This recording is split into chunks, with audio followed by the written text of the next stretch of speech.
Content level security ఉందాం, దాని యొక్క ప్రోస్ అండ్ కాన్స్ ఉంటుంది. ఫస్ట్ కంటెంట్ లెవెల్ సెక్యూరిటీ అనేది ఇది ఏంటంటే ప్రొటెక్టింగ్ స్పెసిఫిక్ ఎలిమెంట్స్ అనమాట.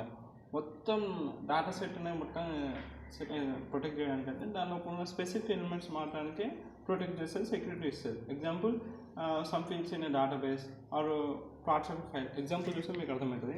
ఎన్క్రిప్టింగ్ only sensitive files like credit card number in database. So database just credit card నెంబర్ని ప్రొటెక్ట్ చేస్తుంది. అర్థమైందా? డేటాబేస్ మొత్తాన్ని ప్రొటెక్ట్ చేస్తుంది. ఆ దానిలో ఉన్న స్పెసిఫిక్ పార్ట్స్ మాత్రం ప్రొటెక్ట్ చేస్తుంది. దాన్ని కంటెంట్ లెవెల్ సెక్యూరిటీ. కంటెంట్ అని కేవలం దానిలో ఏది కంటెంట్ ఉంటుందో ఆ కంటెంట్లో కొన్ని దానికి కావాల్సిన సెన్సిటివ్ కంటెంట్ని అది ప్రొటెక్ట్ చేస్తుంది. దాన్ని కంటెంట్ లెవెల్ సెక్యూరిటీ అంటారు. అట్లనే రిడేటింగ్ PH1 లైక్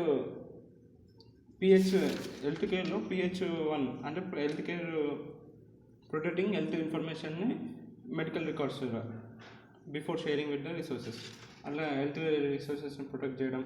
అట్లనే అప్లయింగ్ DRM ఏంటిది? అప్లయింగ్ డిజిటల్ రైట్స్ మేనేజ్మెంట్ అనమాట.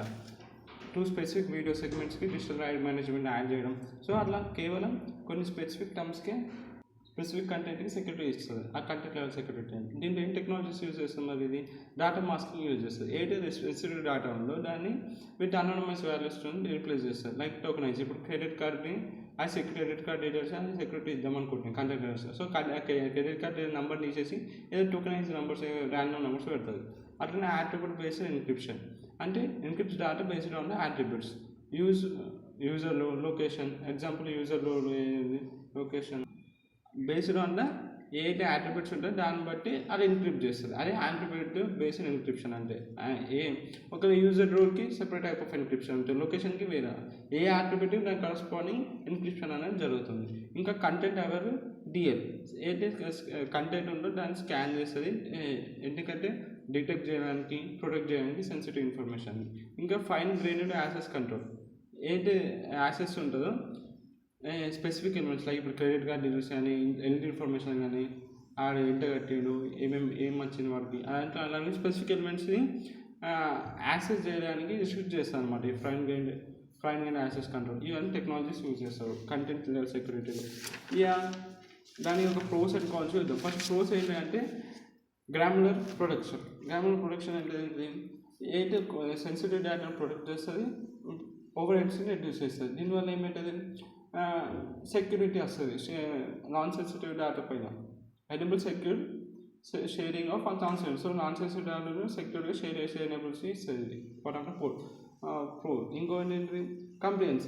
ఇంకా రెగ్యులేషన్ రిక్వైర్మెంట్స్ ఉంటాయి కదా, ఇప్పుడు GDPRS data minimise principle. So ఈ రెగ్యులేషన్స్ అన్నిటిని మీట్ చేస్తుంది. దీనివల్ల ఏమంటుంది? ఫైన్స్ ఏం పడాయి డేటా పైన. సో ఫైన్స్ పడకుండా రిస్క్ ఆఫ్ ఫైన్స్ని రెడ్యూస్ చేస్తుంది by protecting PH and PHL అంటే ప్రొటెక్టింగ్ హెల్త్ ఇన్ఫర్మేషన్. ఓకేనా? అలాంటి ప్రొటెక్షన్ ఇచ్చి ఫైన్స్ని తగ్గిస్తుంది. ఇంకోటి ఎందుకంటే అవి బయట పోవద్దు సెన్సిటివ్ ఇన్ఫర్మేషన్. ఇంకా ఫ్లెక్సిబిలిటీ ఉంటుంది. కాంప్లెక్స్ యూజ్ కేసెస్ని సపోర్ట్ చేస్తుంది. లైక్ నువ్వు డేటాని రిలేటెడ్ రిపోర్ట్స్ని షేర్ చేయొచ్చు. థర్డ్ పార్టీతో నువ్వు ఏదైతే రిపోర్ట్స్ని షేర్ చేసుకోవచ్చు. సో ఫ్లెక్సిబుల్గా ఉంది. అన్ని యూస్ చేసి ఇంకా అడాప్ట్ చేస్తుంది డిఫరెంట్ డేటా టైప్స్. నువ్వు ఏదైనా it may be text, multimedia and databases. So ఎలాంటి డేటా టైప్ అయినా సపోర్ట్ చేస్తుంది కంటెంట్ లెవెల్.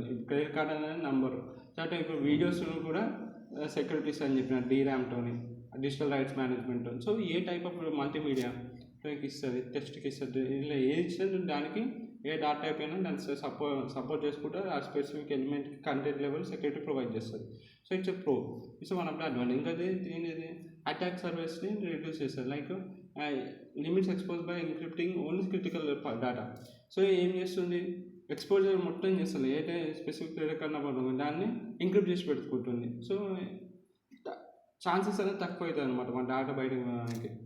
ఇంకా యూజర్ ప్రొటెక్షన్ పోయినా కూడా వాడు అరే వేరే నెంబర్స్తో రిప్లేస్ చేస్తుంది కాబట్టి ఏం ఫలకపడదు. User productivity. సో ఏమైపోయింది? ఆథరైజ్డ్ యూజర్సే యాక్సెస్ చేయగలుగుతారు సెన్సిటివ్ డేటా అయినా నాన్ సెన్సిటివ్ అయిన డేటా అయినా వితౌట్ ఏం రిస్ట్రిక్షన్స్ లేకుండా. ఇప్పుడు ఏమైపోయింది? అర్థమే కదా, కేవలం ఆథరైజ్డ్ యూజర్స్ మాత్రమే యాక్సెస్ చేయగలుగుతారు. ఈవెన్ సెన్సిటివ్ కానీ అన్సెన్సిటివ్ అని డేటా కానీ ఏం రిస్ట్రిక్షన్స్ లేకుండా. ఎవరు పడితే అన్ఆథరైజ్ యూజర్స్ యాక్సెస్ చేయలేదు. ఇంకా కోన్స్ ఏంటంటే కాంప్లెక్స్ ఉంటుంది, ఎందుకంటే ఈ fine grain security request apply చేయడానికి మనకి ఇంప్లిమెంట్ చేయడానికి చాలా అడ్వాన్స్ టూల్స్ అండ్ ఎక్స్పర్టైజ్ కావాలి. ఇంకా ఇంకా చాలా manage across policies for individual data elements in challenge. So ఏది మనం ఇండివిజువల్ డేటా ఎలిమెంట్స్కి సెక్యూరిటీ ఇస్తున్నాం కాబట్టి సో అవన్నిటిని మేనేజ్ చేయడానికి దాన్ని అక్రాస్ పాలసీస్ని మేనేజ్ చేయడానికి కొంచెం ఛాలెంజింగ్ ఉంటుంది. సో అందుకే కాంప్లెక్సిటీ అన్నారు. ఇంకేంటిది పర్ఫార్మెన్స్ ఓవరేజ్. ఈ ఎన్క్రిప్టింగ్ అండ్ డిక్రిప్టింగ్ స్పెసిఫిక్ ఎలిమెంట్ వల్ల లాటెన్సీ అనేది ఇంక్రీజ్ అవుతుంది. దీనివల్ల కంటెంట్ ఎవిడెన్స్ స్కానింగ్ ఏదైతే ఉంటుందో స్లో డౌన్ అవుతుంది డేటా ప్రాసెసింగ్లో. తర్వాత కాస్ట్, అడ్వాన్స్ టూల్స్ వాడతాం కాబట్టి డిఎల్పి, ఏబిఈ ఇవి అన్నీ కొంచెం ఎక్స్పెన్సివ్ ఉంటాయి కంటెంట్ లెవెల్ సెక్యూరిటీ ప్రొవైడ్ చేయాలంటే. ఇంకా అవుట్ గోయింగ్ మెయింటెనెన్స్, సో ఏదైతే ఆన్ గోయింగ్ మెయింటెనెన్స్ ఉన్న ట్రైనింగ్ ఉందో దాని కూడా కొంచెం కాస్ట్ ఎక్కువ అవుతుంది. ఇంకా రిస్క్ అండ్ మిస్కాన్ఫిగరేషన్, ఒక ఇన్కరెంట్ పాలసీస్ చేసినామో దానివల్ల ఏమైపోతుంది, మన సెన్సిటివ్ డేటాని ఎక్స్పోజ్ చేసినట్టు ఉంటుంది. ఇంకా రెగ్యులర్ ఆడిట్స్ చేయాలి, ఎన్షూర్ చేయాలి కరెక్ట్నెస్ని. ఇంకా limited scalability, fine grade security may not scale well for mass database. ఎందుకంటే కొన్ని మాస్ డేటాబేస్ ఉంటే దాన్ని మనము సెక్యూరిటీ ప్రొవైడ్ చేయడం ప్రతి స్పెసిఫిక్ ఎలిమెంట్కి. సో హై థ్రూపుట్ సిస్టమ్స్ కావాలి. హై థ్రూపుట్ సిస్టమ్స్కైనా మ్యాస్ డేటా సెట్స్కైనా మనము ఆ ఫైన్ గ్రేడ్ సెక్యూరిటీ అని మనం ఇవ్వలేము. అందుకని లిమిటెడ్ స్కేలబిలిటీ అనేది పెంచాం ఎంత కావాలో అంట. క్లౌడ్ కంప్యూటింగ్ ఈజ్ స్కేలబుల్ ఉంటుంది, కానీ కంటెంట్ లెవెల్ సెక్యూరిటీ అనేది నాట్ స్కేలబుల్. ఓకే, ఇంకా యూస్ కేసెస్ ఏంటిది, ఇది ఎక్కడెక్కడ వాడుతున్నాం మన కంటెంట్ లెవెల్ సెక్యూరిటీ అనేది హెల్త్ కేర్ వాడుతుంది చెప్పినా కదా. పిహెచ్ఐ అంటే ప్రొటెక్షన్ హెల్త్ ఇన్ఫర్మేషన్ చేస్తుంది, ఏది మెడికల్ రిపోర్ట్స్ మనము షేర్ చేస్తాము విత్ రీసెర్చర్స్. ఇంకా అవన్నిటికీ సెక్యూరిటీ ఇచ్చే ఆ రీసెర్చర్స్కి ఆ రిపోర్ట్స్ ఇస్తుంది. ఇంకా ఫైనాన్షియల్స్లో ఏ క్రెడిట్ కార్డ్ నెంబర్ ఉంటుందో దాన్ని ఎన్క్రిప్ట్ చేస్తుంది డేటాబేస్లో ట్రాన్సాక్షన్ జరిగేటప్పుడు. ఇంకా మీడియా ఏదైతే మనం మల్టీమీడియా అప్లోడ్ చేస్తామో ఆ కంటెంట్కి ఏదైతే వీడియో ఉంటుందో దానికి DRAM అప్లోడ్ చేస్తుంది, అంటే డిజిటల్ రైట్స్ మేనేజ్మెంట్. అంటే కాపీరైటెడ్ వీడియో ఇంకా మళ్ళీ వేరే వాడలేడు, అంటే we can access copy and cloud service ఓడిపోయి అవి వాడుకోవచ్చు. సో ఆ స్పెసిఫిక్ వీడియో సెక్వెన్స్ పైన ఆ DRAM అప్లోడ్ చేస్తారు, అంటే డిజిటల్ రైట్స్ మేనేజ్మెంట్ అనేది. సో ఎవరికి కేవలం ప్రీమియం సబ్స్క్రైబర్స్కి ఇట్లా అప్లై చేస్తుంది. ఇవన్నీ use cases content level security.